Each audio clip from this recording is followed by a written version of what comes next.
Live television, folks. You work without a net. That's how it works here. Hi.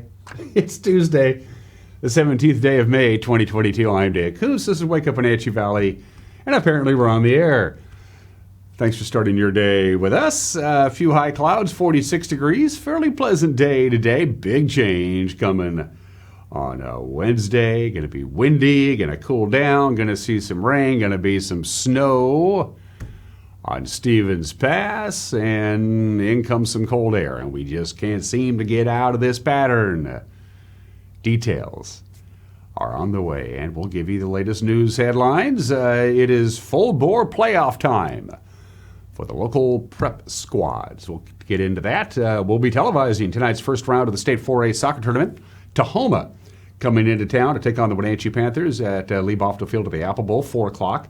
6 o'clock tonight. We'll have it on our Facebook page, and then we'll have it for you on a 1/2 hour tape delay basis at 6:30 tonight on the NCW Live channel as the Panthers go for their second state championship. Go Wenatchee, we'll have that. Mariners, if you don't score runs, you don't win games, and that's what happened last night at Rogers Center in Toronto. Highlights of that, if you will. And a friendly reminder, a big benefit performance to benefit the Ukrainian refugees who have found North Central Washington their new home, getting out of Ukraine and the horrors that are going on there. There's a sizable group of Ukrainians who have decided to make North Central Washington their new home, and there's going to be a benefit concert for them this Sunday night at the Grace Lutheran Church on Washington Street in Wenatchee. And we'll revisit that with the interview I did with Barbara Tilley and Russ Speidel. We'll play that for you again in the back half of the program. It's a very important and good event happening on Sunday night. So we wanted to plant that seed. Let's begin our tour, shall we, around North Central Washington on this busy Tuesday. Going to be a lot going on today. There it is, the high clouds. 46 degrees, just a little bit cooler than we were yesterday. Here are your weather stats again. Monday's high, 68. Our low yesterday, 47. Normally, we're at 72 and 49. We've now gone 12 days in a row with our daily high temperature below normal. And I dug out this little factoid this morning. If we go back to April 9th of this year, that's the last 38 days that are now in the books. So we go back 38 days and we count them all up. We've had 4 days with our daily high temperature either at normal or above normal. And 34 of the last 38 days, our daily high temperature has been below normal. You heard me right, 34 of the last 38 days, our high temperature has been below normal. And we're going to be pretty close to normal. 72 is our normal high temperature this time of the year. We might get there today. We're certainly not going to get there on Wednesday or Thursday or probably Friday, but we're going to warm up for the weekend. I like to tell you that, and I will tell you that in just a couple minutes. Camera number 2. We're going to go visit the lake again from the Lower Butte camera. Looking north at Lake Chelan, Wapato Point sticks out a little bit, way off in the distance. The Stehekin area, and I mean way off into the distance. You can see a little bit of Union Valley to your right, and of course, lots of beach, because I haven't filled up the bathtub quite yet. They'll be getting to that in the not-too-distant future. Good morning to Lake Chelan. Camera number 3. That's a good-looking view. Is that the monitor camera? That is the monitor camera. So we're looking at the Monitor Valley, the fertile Monitor Valley, with the peaches and the pears and the apples and the cherries all hanging in there and growing. We still don't know what kind of damage to the fruit-bearing trees had during that cold and wet April when they were all blooming out and getting ready to go. And then we had that freak snowstorm. They simply don't know yet. They won't know for a while. The one thing that the Washington Cherry Growers Association has informed us is that it will be a considerably smaller crop than normal, and it will be a later harvest than normal, obviously, with the cool weather. Good morning to Monitor and camera number 4. Omi Gardens camera checks in from the north side of town. Good morning to the Otobashian Bridge and a big swath of East Wenatchee. It looks like it's moving around a little bit. Is it breezy? Let me look here. No, it's wind out of the west-northwest at 9 miles an hour. But apparently that camera has found a little bit of a buffering thing. Still snow in the upper right-hand corner there, the Mission Ridge area. Good morning to the north end of the Wenatchee Valley. We talked about this yesterday. We'll talk about it again today. It's going to be quite windy on Wednesday, especially for the Wenatchee Valley, the Waterville Plateau, and out in the Columbia Basin. You can see that kind of dark tan, almost yellowish color on your screen. That's the strongest winds. Now gusts, not sustained winds, but gusts here in the Wenatchee Valley, right around 35 miles an hour at times. That's going to be pretty much all day Wednesday and really into Wednesday night as this rather robust cold front comes in. We're also talking about rain and snow in the upper elevations. So we're in for a pretty chilly Wednesday, Thursday, and Friday before we start warming up over the weekend with a lingering chance of showers. So get ready for a blustery day tomorrow. And are you ready for some mountain snow in the middle of May? Check this out. Stevens Pass, US 2 Stevens Pass is expecting 2 to 4 inches of snow Wednesday as the cold front comes in. That's not a misprint, folks. And 3 to 7 inches of snow possible on Stevens Pass Wednesday night into Thursday morning. And we are in the middle of May. Snow accumulations distinctly possible on Stevens Pass, certainly possible on Washington Pass on the North Cascades Highway. So you could be in for some winter driving conditions Wednesday afternoon and especially overnight Wednesday night into Thursday morning. You were warned from the National Weather Service. Partly sunny skies today, a little breezy at times. We'll get up to right around 68, which is what we hit yesterday. Again, our normal high is 72, so I don't think we're going to quite get there. 48 for the overnight low is just about normal, but the clouds will be thickening in. Tomorrow morning, we'll wake up to lots of clouds as the day progresses. We'll see the sun come out, but boy, boy, boy, here comes the wind. We're talking wind in the morning, light and variable, and then it picks up in intensity. Pretty consistent, a west wind about 20 miles an hour in the morning, and then stronger in the afternoon, gusts between 35 and 40, and it will be breezy all the way through Wednesday night. Again, sustained winds around 20 miles an hour, gusts above 30 at times, even into Wednesday night with snow in the upper elevations. Thursday morning at dawn, the snow level will be at 2,300 feet, which is why Stevens Pass is going to get measurable snow. Thursday, we will eventually see some sunshine, although still windy at times. Look how cool. Only 59 degrees. That's 13 degrees below normal. Then the warm-up begins. Friday, sunshine, close to 70, 72 on Saturday. I'll take that. Thank you very much. We haven't had a nice, sunny, warm, mild weekend in I don't know how long. Sunday looks pretty good as well, and then we go back to unsettled weather on Monday. So there is your forecast from the National Weather Service. 8 minutes after the hour, 1 minute break, and then what made news on this Monday, on this Tuesday, we'll let you know in 1 minute. You're watching Wake Up Wenatchee Valley on the NCW Life channel.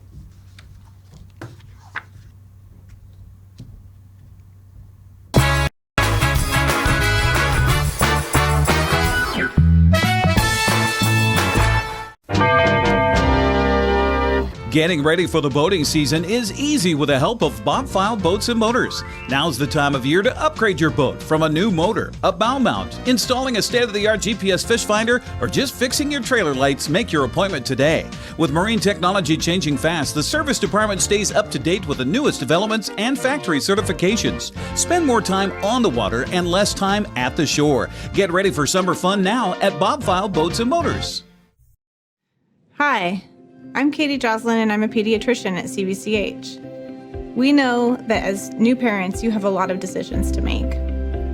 At CVCH, we have a team of caring pediatricians and family medicine providers who love to take care of newborns. As you're making that decision of where you'd like to go, we hope that you'll consider coming to CVCH, where any of the providers you choose would care for your baby as if it was one of their own.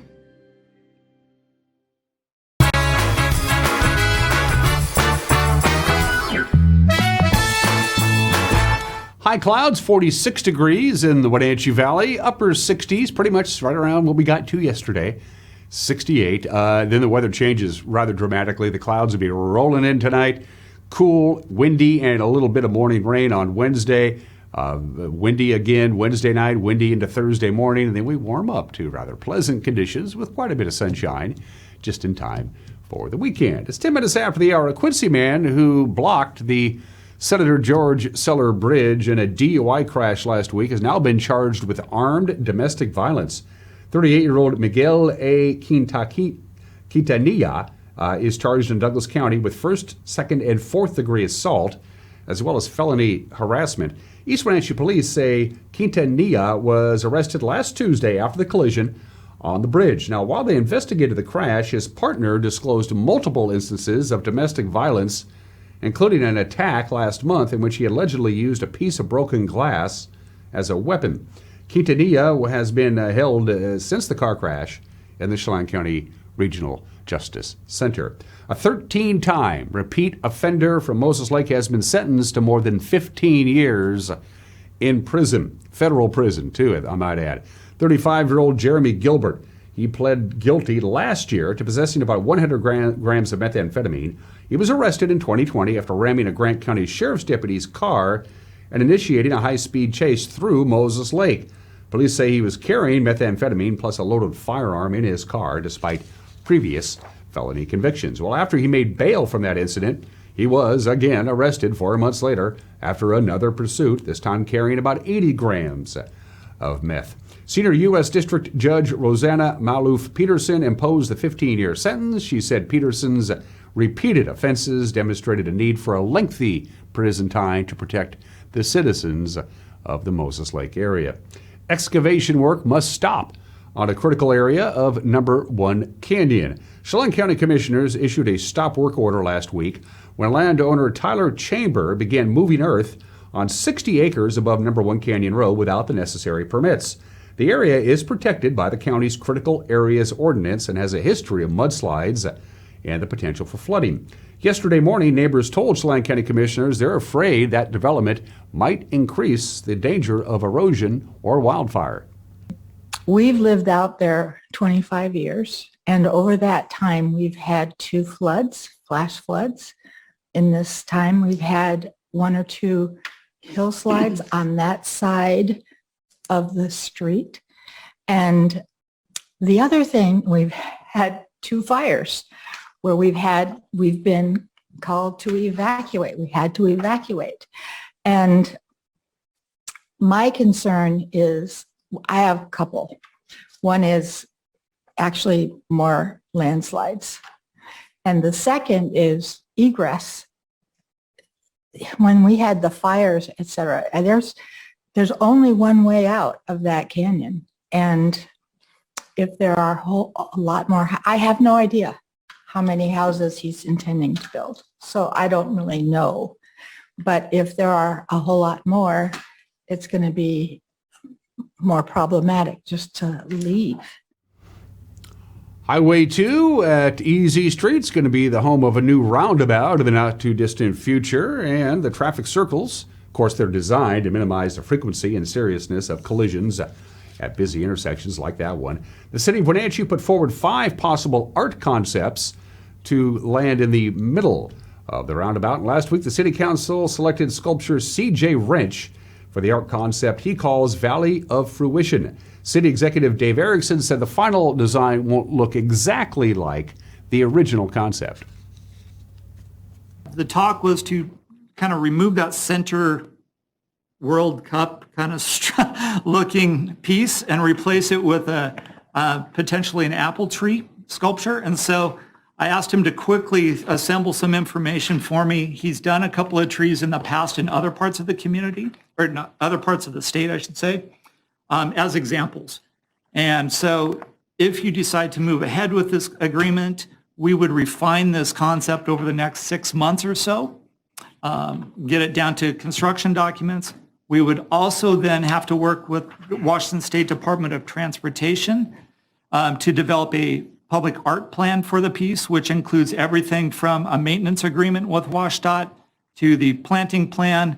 And it also has a whole series of new requirements that WashDOT has to approve on this.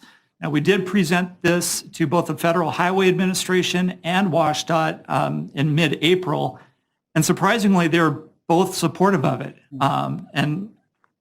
and like the idea, and actually we're recommending that art be placed in this roundabout because of its location. So they're surprisingly supportive. Once we get that contract, then we would refine the design and go through all this rest of the process for the next 6 months or so. The goal would be to have the final artwork plans all set and ready to go by the end of October. DOT is going to bid their project in December for a construction next year. So we're trying to tie into that. We'll continue to work through that entire kind of public process. We have it scheduled for the Arts Rec and Park Commission each of their next 4 or 5 meetings. Is there a sense that this group will have final decision-making, or is it we're going to allow the Parks, Arts, and Recreation Committee to make the final decision? If you would, No, I don't want the final decision. I would just want to make sure that it's clear that we expect the committee, unless you guys Yeah. want to do something different. No, this is the concept that we're going to approve, and I guess that's what I would anticipate, and I don't want No, I to agree. deal with the weeds. Yeah, well said. Okay. So we don't expect to see the final drawing here, that the committee would approve it. And finally, on this Tuesday morning, about 19 refugees from Russia's continuing war on Ukraine will soon be resettled in Soap Lake. Chelan County Commissioners yesterday approved a contract with the Chelan Douglas Community Action Council, and they're going to help find housing for those families who are fleeing the war in Ukraine. About 19 individuals who so far stayed with host families here in the Wenatchee Valley, they're going to receive help towards permanent housing in Soap Lake. There's a thriving Ukrainian community in Soap Lake. It's all through a grant through the State Department of Commerce. Now, county commissioners say the total number of refugees arriving in the area by the summer, total refugee families anyway, could be around 50 or so. We'll have more about the Ukrainian refugees who have found a new home here in north central Washington in the back half of the program with my interview with Russ Speidel and Barbara Tilley. That's what's making headlines at 17 minutes after the hour. The news will come your way tonight at 5, 6, and 10. And with the preview, the anchor Grant Olson. Good morning, Dan. Coming up tonight on the NCW Life Evening News, a beautiful weather day on tap for us today with sunshine this afternoon and warm temperatures.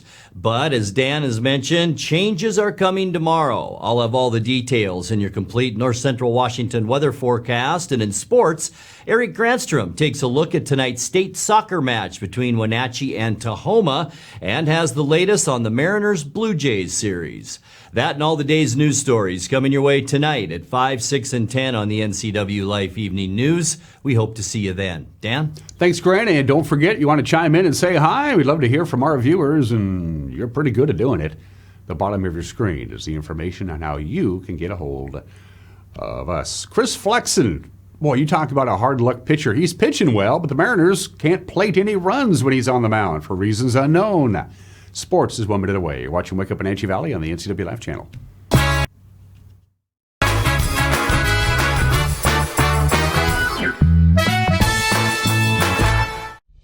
Introducing Alpine Airman. Because every home needs a superhero to eliminate poor indoor air quality, send inefficient operating equipment packing, and cut high energy bills down to size. For heating or cooling and equipment replacement, turn to the experts and the superheroes at Carrier and Alpine Air. We offer the best deals on high-efficiency Carrier products, along with friendly, knowledgeable service and incredible savings to fit your budget. Hi folks, welcome to Save Mart. How can we help you today? We're looking for a recliner. Okay, right this way. Go ahead and move this chase on the other side. You can use this lifetime warranty. Great, I want that one. I like that one. That's a great choice. And I want this one as well. Okay. And I definitely want this one. You'll find it at Save Mart. Full service at a low, low price.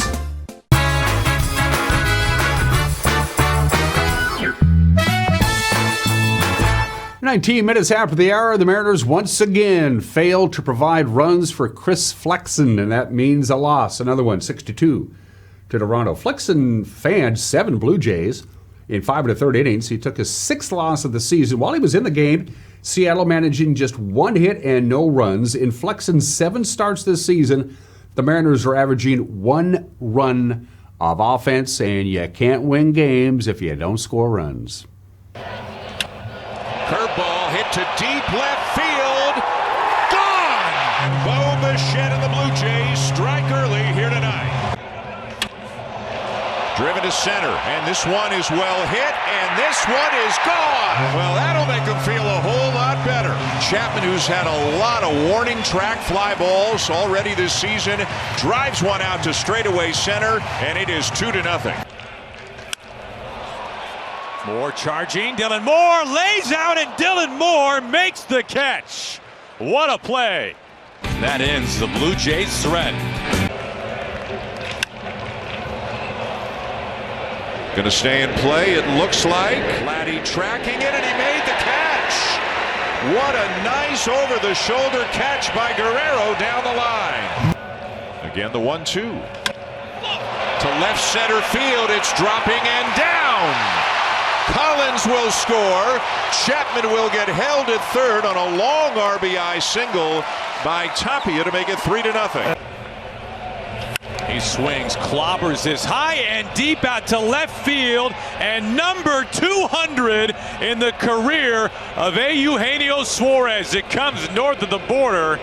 What a career milestone for the Mariners slugging third baseman. And the 1-0. And that's lined into center, a base hit. Here comes Bichette, here comes Guerrero, and it's 5-1. Little looper, that'll drop. Tapia will score with ease. Around to third comes Springer, and it's 6-1. Out in front, 0-2. And bounce through the hole into right, a base hit. A run will come in to score. Ford will stop at second. That's going to make it 6-2. Swing and a miss. It won't matter as Simber gets him. And that is your ball game. The Blue Jays open up the week-long homestand with a very nice 6-2 win over the Seattle Mariners. Mariners and Blue Jays do battle again tonight. 4:07 first pitch on Root Sports Northwest. All right, state soccer action. We're going to have it for you on TV right here tonight. The Wenatchee Panthers hosting the Tahoma Bears in the first round of the State 4A soccer tournament. Leave off the field at the Apple Bowl. Eric Granstrom will have the call.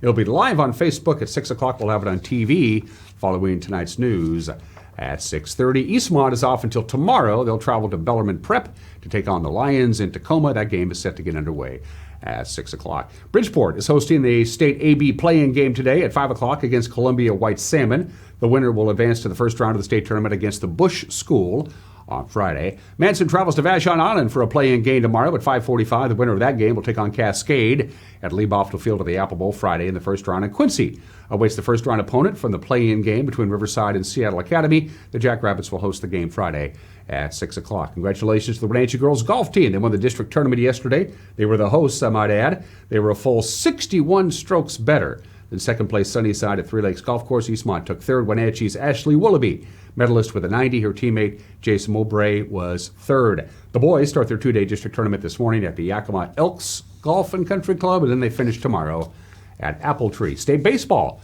begins this weekend. The 4A tournament is in Richland for Moses Lake. They'll take on Curtis High at 10 a.m. Then the Bombers of Mount Si at 1 o'clock. And the winners of the first two games will face off for the regional championship at 4 o'clock. The winner of that game goes to the state semifinals. Ephrata will be at WF West High School for a 2A regional on Saturday.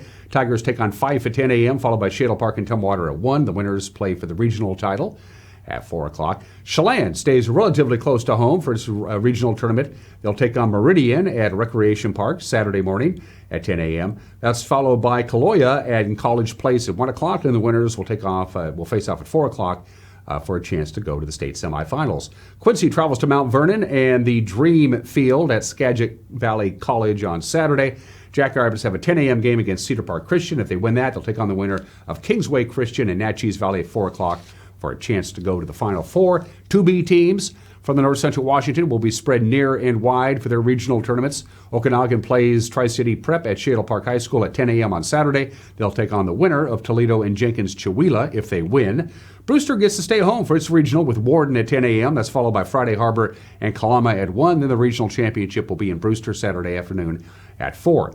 And Libertyville heads for Castle Rock High School Saturday. They'll take on Forks in the second game after El Waco plays Tudor Lake at 10 a.m. The winners will face off at 4.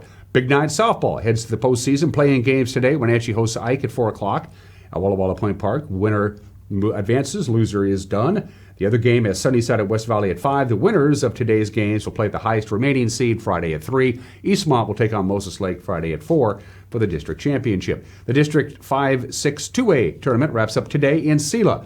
Ephrata takes on Prosser in a loser-out game at 4. That's the same time for Ephrata and East Valley. Sela plays Othello for the district championship. The winners between Prosser, Ephrata, Ellensburg, and East Valley will play for a last shot at state at 6 o'clock. The District 6 1A tournament in softball set for Peshastin on Saturday. Quincy plays Cascade in the semifinals at 11. It'll be Kashmir and Omak after that. The winners of the first 2 games will play in the district championship at 3. And finally, the District 6 2B tournament resumes on Thursday with Okanagan hosting Lake Roosevelt for the championship at 4:30.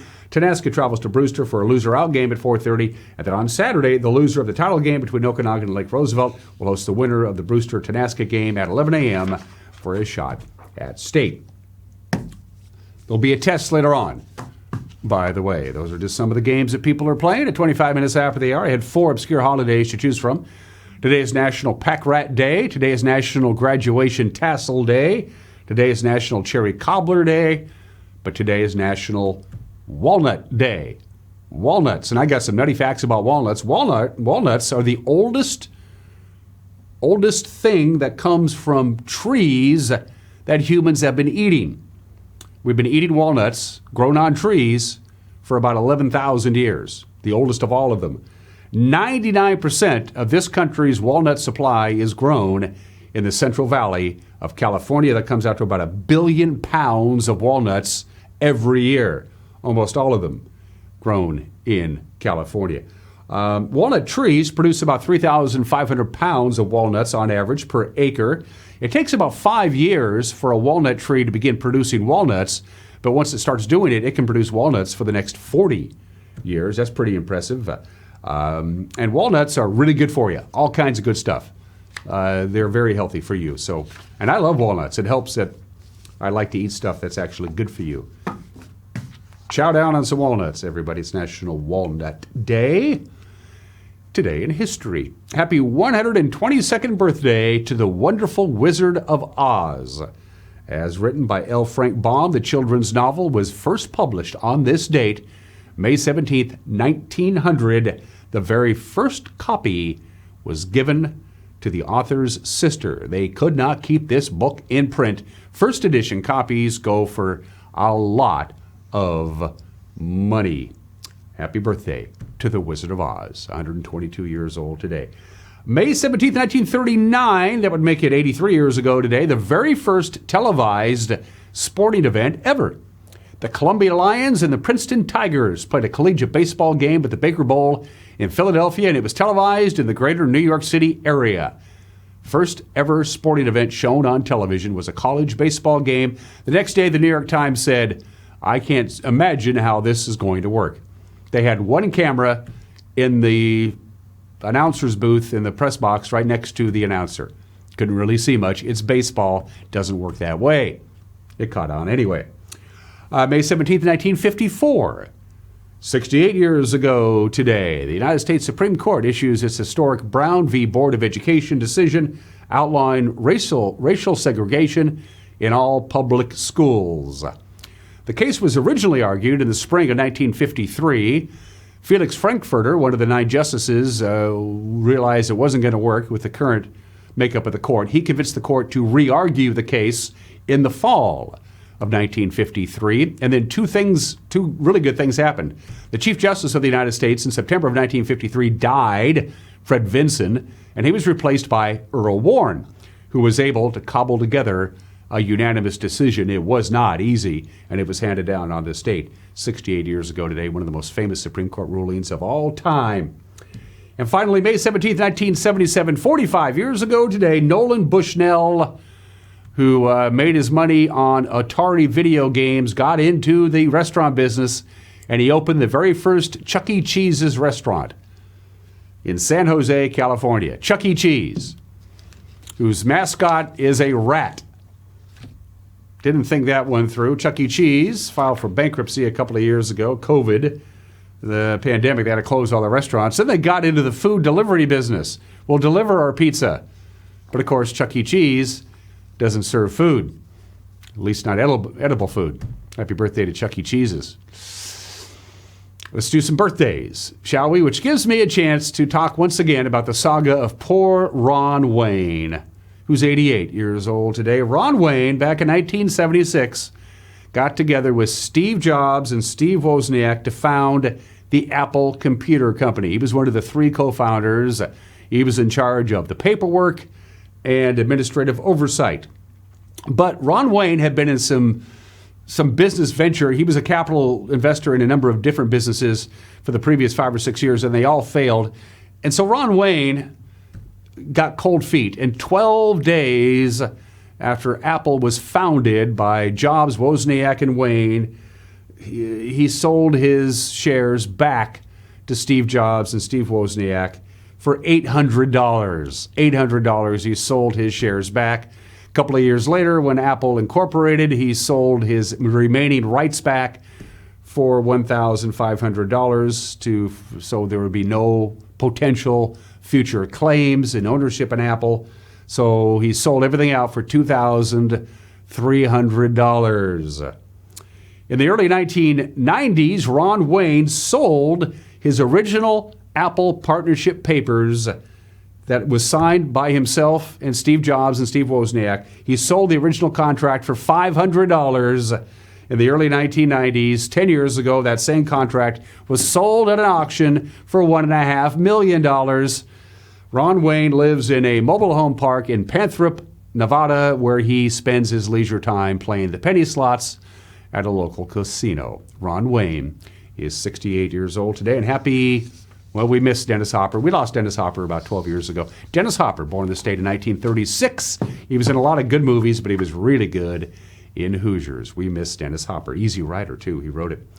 32 minutes after the hour, an opinion from my Mad Dog Minotti you've never seen before, and then we're going to revisit our conversation with Russ Speidel and Barbara Tilley. It's coming up. You're watching Wake Up in Wenatchee Valley on the NCW Life channel.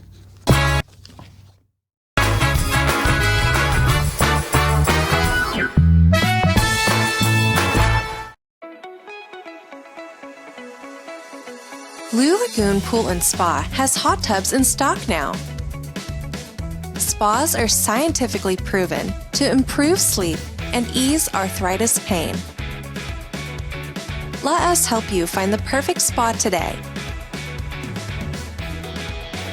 Blue Lagoon Pool and Spa is helping families reconnect, one hot tub at a time.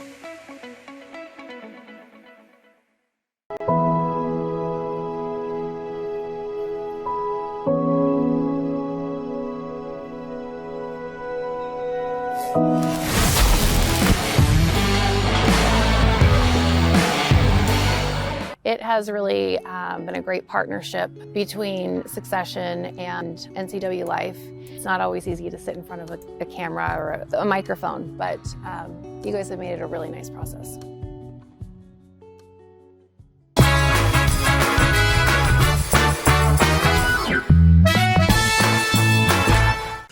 Hey, this is Mike Mad Dog Magnotti, and everybody is entitled to my opinion. Now, as I get older, I've noticed something. My body might be pushing 70, but I still feel emotionally like an 18-year-old. And according to my dear wife, my maturity level really is closer to the latter than it is to the former. And I like to say, you're only young once, but you can be immature forever. But I have to admit, so far it's been an interesting 68 trips around the sun, and I have some pretty good memories to look back on.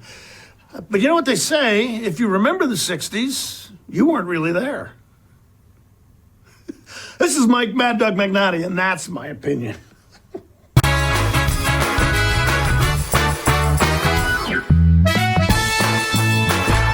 Are you dealing with a pest or weed issue and you just don't know what to do? We use the best pest control methods approved for areas with kids and pets. Whether it's rats, mice, ants, or spiders, or something else altogether. We provide the coaching and solutions you're looking for. And you can know that your dollars are supporting a local, family-owned and operated business. Allow us to help you get back to living healthy and pest-free. Harvest Valley Pest Control.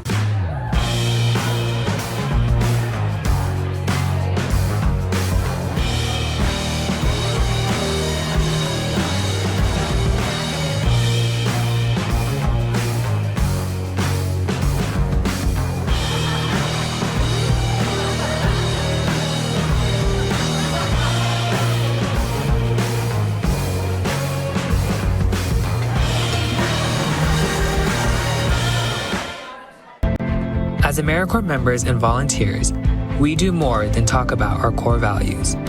We take action and commit to making our community stronger. At AmeriCorps, my commitment to equity gives every student a strong start. Our compassion brings food and friendship to neighbors in need. My determination protects parks in my community. Now more than ever, your community needs you. What's at your core? Learn more at AmeriCorps.gov.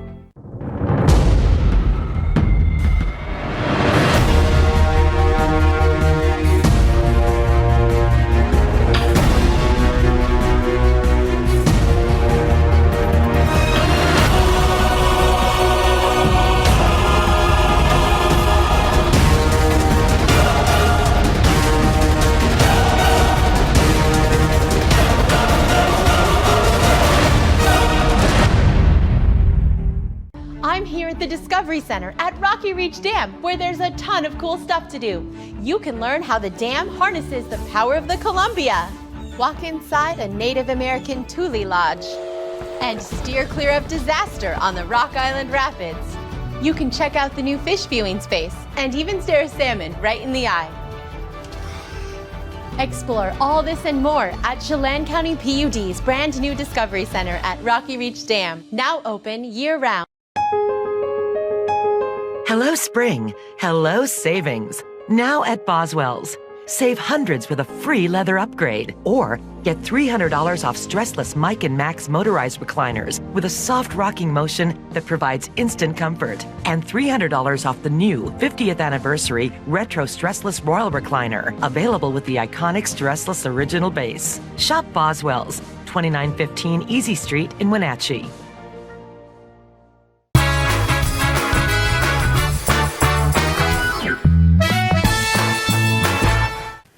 Welcome back to Wake Up Wenatchee Valley. We are here at the beautiful sanctuary at the Grace Lutheran Church on Washington Street here in Wenatchee. We want you to circle the date of May 22nd.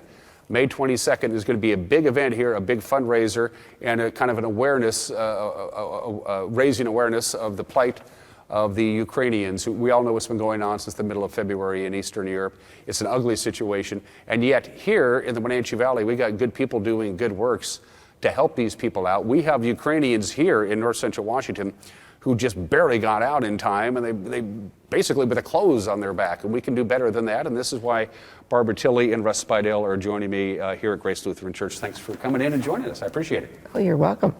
Barbara's going to talk about the event itself on Sunday the 22nd. A great day of entertainment and giving, we hope. And Russ, I want to begin with you because you, from the local perspective, you've been toting that barge and lifting that bale as far as this Ukrainian immigration situation is concerned. Talk about your role. Talk about the people who escaped from the Ukraine when the fighting began in February, how they got here, and what they're going through right now. Russ, I'll let you take that. Okay, well, thank you, Dan, and thank you very much for the program today. Barbara and I are delighted to be here. In terms of the flight, the invasion by Russia started on February 24, and at that time, a number of families sought to leave. My wife Jean and I are housing a wife and a daughter. They left when the bombs were falling. They left in the middle of the night. The wife's husband told her, "You better go." And so they began a process of leaving.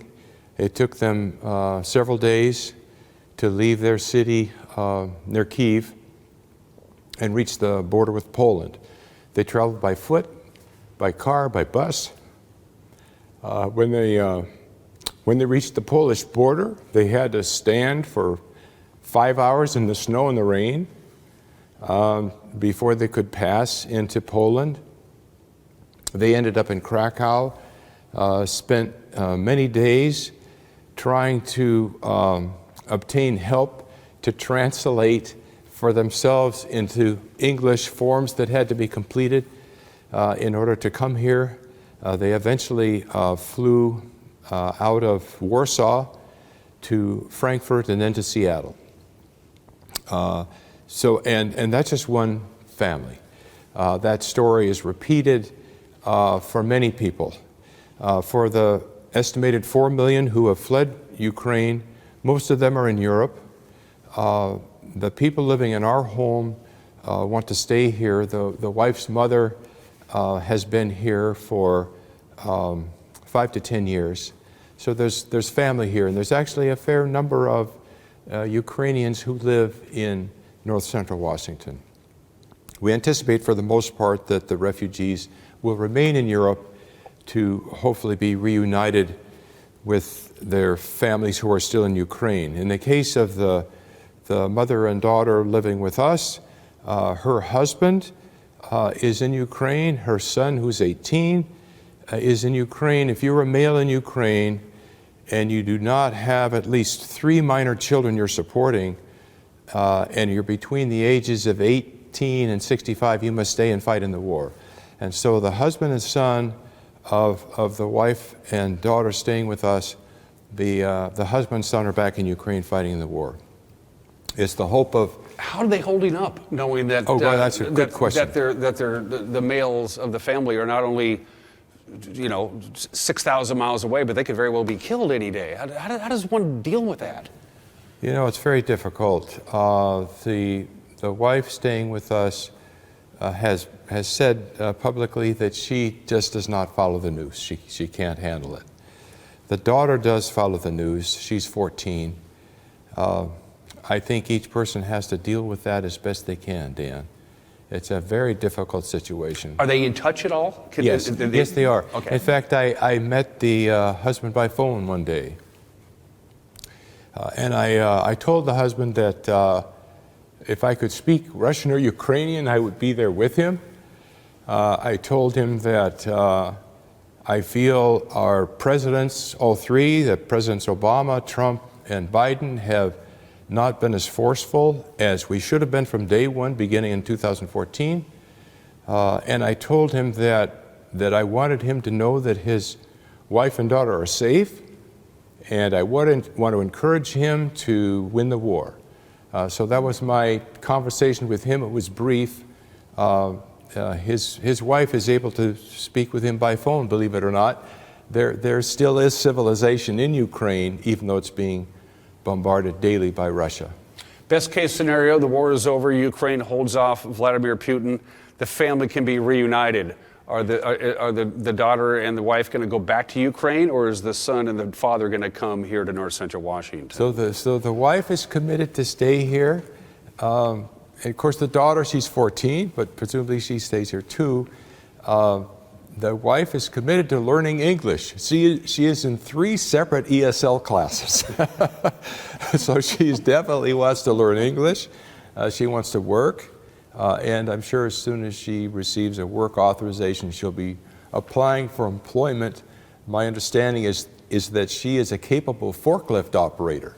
So we anticipate there may be a food warehouse who could employ her. In your background as a practicing attorney here, did that help expedite some of this crazy paperwork from Ukraine to Poland to Germany to the Pacific Northwest? Did that play a role? It did not, Dan. I think it shows the reliance and the self-sufficiency of the Ukrainians, and we're seeing that in the war itself and how they're fighting. Our guests, and I think the other refugees as well that are here, they've really managed on their own. They have had some support. And the Rybakov family, for example, they live up Squilchuck. The Rybakov family is housing a group of 5 Ukrainians, and Olga Rybakov paid for their air flight from San Diego to Seattle. They actually came through Mexico about a month ago. So some people have received help, but of one degree or another. But the family staying with us, as far as I know, they did it all themselves, and that's typically what's happening. I think they're finding a way. 2 more questions, Russ, and then we'll turn things over to Barbara. How are they holding up from a cultural standpoint? Because they're a long way from home. Are they making the adjustments from living here in north central Washington fairly amicably? Well, Dan, what we've done in terms of the volunteer committee that we have going, which is now going to be called Friends of Ukraine Refugees. The name of our volunteer committee, it says Wenatchee Ukrainian Refugees Committee. But it's broader than Wenatchee. We're reaching into Soap Lake, Grant County. But the structure of the committee is such that we have a number of teams. One of our teams is welcoming and kind of introduction to culture here. And through that team, chaired by Maria Hansen, we've had a session with Link on our bus system. We have another team on education and language. That team has been instrumental in enrolling each of the minor children in Wenatchee Public Schools. The children in Soap Lake are enrolled in school. So we have a number of teams. There's a team for housing, a team for budgeting and so forth, and fundraising. Barbara Tilley is chairing that. So through these teams, this organization that we as volunteers have set up, we're trying to help the Ukrainians acclimate as best we can. One more question for you, Russ, and then we'll turn things over to Barbara. And I know this sounds like I'm gilding the lily here, but why? Why do you do it? I mean, you're a busy guy. You're a professional guy. Barbara has many, many interests. Why are you doing this? What's going on here? I think that's a personal question that each of us may answer differently. For me, I've always had an interest in geopolitics and in national politics, state and local for that matter. In the case of the war in Ukraine, I was in Buffalo, New York at the time on February 24. My wife Jean pointed out to me an article in the Buffalo News about local Ukrainians, and so I went to meet with the head of the Ukrainian Cultural Center in Buffalo, maybe on February 25, February 26, something like that. His name is Emil Bendrusky. Mr. Bendrusky is now in touch with a group here in Chelan County. My wife and I then together met with Mr. Bendrusky. I also met with the woman who is in charge of the branches of the Ukrainian Credit Union in Buffalo. And so for me, it began, I think, as a revulsion to the concept that a dominant country could just invade its neighbor without cause and claim land going back to 2014 that didn't belong to this neighboring country. And really, it's bullying. It's bullying in a very absurd and terrible way. You mentioned at the beginning there's an ugly war that's going on. So I think my motivation came from that. When we returned to Wenatchee a few days later, we had a forum here at the church on the issues of the war. Out of that forum, a number of us said, well, let's meet to see what we can do. Then we heard there were refugees arriving, and it just grew from that. I think it grew out of the volunteerism that's present here at Grace Lutheran Church, but present throughout the Wenatchee, East Wenatchee, the greater Wenatchee area community. We have a wonderful intersection of volunteers and people who want to do something. But for me, that's my personal story. Speaking of people who want to do something, Barbara Tilley, you heard Russ describe how they got here, which is a remarkable story. But you can't pack up a bunch of suitcases and your golf clubs and everything, and this isn't a vacation. When they arrived here, Barbara, they arrived basically with their clothes on their back. Was that basically about all they had? A small backpack for most of them, and so not even a change of clothes. So when I heard that Russ was gathering a group here, I thought, golly, that's something I would really be interested in, trying to make these people feel like people here loved them, want to help them, because what they've been through, none of us have been through, and we've got everything that we need here. Let's share it. You got to do something about it. Yeah, and the only rule of thumb is you got to be able to give a damn. I know I just said damn in a church sanctuary, but I think I'll be forgiven. To that end, we're going to help them out on the 22nd, aren't we? Talk about that. That's right. On May 22nd, 7 p.m., right here in the sanctuary, we'll be having a concert by Gladsong, excuse me. Yes. And that's a fairly new group that Tim Meyer has organized. You probably know that he was the director of the Apollo Club for years and was music director at United Methodist Church. And so he's put this group together, not as a fundraising effort for their group, but they want to put on concerts to help different charities. So we feel honored to be able to have them this soon because not many people in the Valley have really heard them. And so they'll be putting on a program, and then Russ will speak during the middle of the program with some of the ideas you've just expressed. And then we'll be asking the Ukrainians who know the national anthem of Ukraine to come up to the front, and Olga is going to lead them in that. And I heard the 3 little children who live at her house do that at the Brethren Baptist Church a Sunday ago, and it was just absolutely thrilling. I got to see Glad Song at the park on May 1st at Memorial Park. They performed there. They were wonderful. Yes. Saw a lot of very familiar faces. Tim, as a matter of fact, did Mad Dog McNaughty's show, Street Talk and other stuff, back in March to talk about Glad Song, the community choir. On Sunday, will there be a passing of the plate, so to speak? How do anybody of any denomination, any religion, doesn't matter. Everybody's welcome to come here on Sunday the 22nd at 7 o'clock.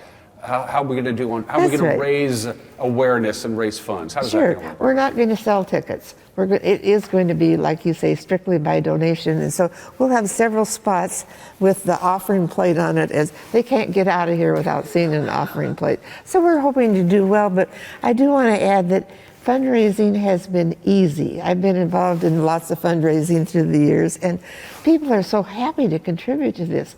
It's just, and then not only dollars, but people call and say, what else can I do? So I've been telling most of them, how about getting some gift cards? And I tell them places that these kids like to shop and the mothers like to shop. And so I've just been tickled with the response of the community so far, and that will grow. You know, we're apt to get a lot of people here, so we're going to need a lot of help. But like I say, it's been fairly easy fundraising. We also, Russ could tell you more, he's been involved in the writing of grants. Mm-hmm. And we're doing well in that area. Let me ask you this. Say I want to help out. I'm going to go to Target, I'll buy a $100 gift card. How do I get it to the people who need it? You give it to me. You give it to Barbara. You call me, I'll come by your house, pick it up, and I'll give it to. And you know, we divide it equally between the 2 families that are here, and then we also were able to take a lot of gift cards down to Soap Lake on the weekend. So there's, even if you can't come here on the 22nd and participate in the concert and enjoy the great music, you can still help out in any number of ways. Yes. Give any of us a call and we'll find ways. One way that's helpful too, we feel like the Speidels, wouldn't it be nice if they had a break from having dinner guests one night a week? So one night a week we have another family take the guest family out to dinner. It's a great idea. Yes. That's a great idea. Every little bit helps, doesn't it? It does. And the most important thing is if they're going to be here, and it sounds like they're staying here, hopefully father and son will be joining them very shortly and in good health. They're going to be a part of the communities. They will be. And you two both know that when you're here, you're putting down roots and you're staying here, you pay it forward and you do what you need to do to make this community as good as it is. That's it's all part of the deal. I do need to say that Kay Fisher is co-chairman of the fundraising committee too, and she's working hard on that too. Yeah, everybody gets kudos to everybody who's helping out. Barbara, I asked Russ, I'm going to ask you the same question. I think I know what the answer is, but why? Why do this? You got a lot on your plate, Barbara. You're retired. Oh, I don't. You look great. You're, for somebody who's almost 60. But why are you doing this? What is it? Now, Dan, I'm 86 now, so I would have the right to kind of do nothing, but that doesn't sound like fun. It doesn't. No. It's just, and that's kind of the spirit of this community. One of the people who was here last night was saying, well, it was the retired manager of the PUD, was saying, this is the community that everybody is active in. It's just alive. And so why would we sit home and read books? You make a very good point, yes, Barbara. Of course, there's one really good book you can read here on a regular basis. Russ and Barbara, it's so good to see you. Again, we're here at the Grace Lutheran Sanctuary on Washington Street. Sunday, the 22nd at 7 o'clock was when the program begins. No admission charge. Everybody is welcome. The pews, I hope, will be packed, and I'm pretty much sure they're going to be. Yes, and we'll put in extra chairs if needed. Mm-hmm. So. And the folks at the Glad Song Community Choir, they can sing. There's nothing like a group of people singing together in a sanctuary with the acoustics and the spirituality. It gets you right there. It That's really right. does. That's right. It's so good to see you. Well, thank you for the opportunity to come and express it. I do have to say that Russ, as head of this organization, is doing a fantastic job. He just really is. Last night we were discussing a new way of doing business, of 501c3 status, and the way he could walk us through all of this, it was just great. And so I'm very impressed with his leadership ability. Barbara and Russ, thank you for taking some time out from your very busy day and visiting with us. We appreciate it. You're welcome. Thank you. You're watching Wake Up in Wenatchee Valley, and we will be right back.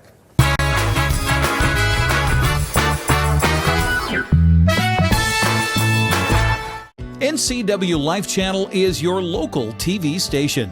We provide the latest news from around North Central Washington weeknights at 5, 6, and 10 o'clock with Grant Olson. If it's happening in your neighborhood, we have you covered with a staff of reporters who are always on call.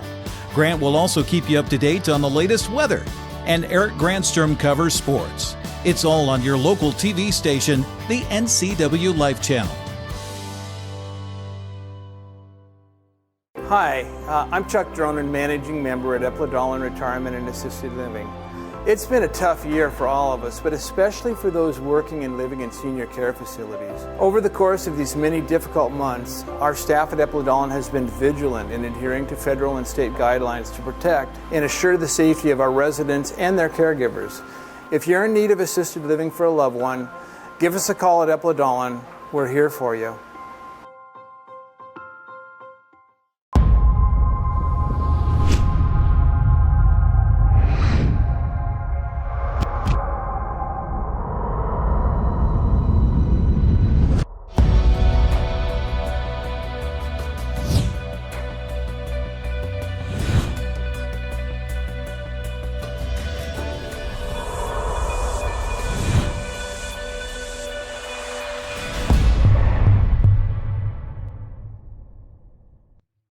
You don't want to see this happen. It's the oil light on your car. Oil is the lube of life for your car's engine. At Alignment Pros and Express Lube, they pour the best oil your car deserves. Expect fast, friendly, superior service in a clean environment. They'll change your oil and perform a 21-point inspection while you enjoy the comfort of their amazing waiting room. Keep your car in top shape at Alignment Pros and Express Lube in East Wenatchee.